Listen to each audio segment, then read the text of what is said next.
Bike দিছে শ্বশুরমশাই, আব্বা দিছে তেল, তাই তো আমার গতির সাথে জেট বিমানও ফেল।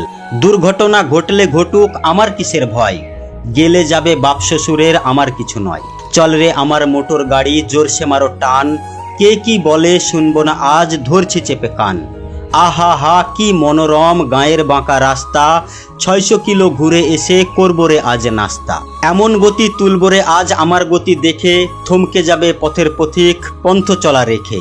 গতির চোটে কাঁপছে মানুষ, উড়ছে পথের ধুলো, চমকে ওঠে পথের ধারের বান্ধা ছাগলগুলো। গতি আরও বাড়িয়ে দিলাম, পথটা পেয়ে সরু, হঠাৎ দেখি সামনে আমার বিশাল বড় গরু। ধাক্কা লেগে হুন্ডা আমার পড়লো গিয়ে খাদে, আমার তখন হুঁশ ছিল না, ফিরছে দুদিন বাদে। দুদিন বাদে জ্ঞান ফিরলে চেয়ে দেখি ভাই, আমার যে 2 পা ছিল একটা সাথে নাই। সকল কিছু শোনার পরে চমকে গেল গা, বাইক নাকি ঠিকই আছে, আমার গেছে পা।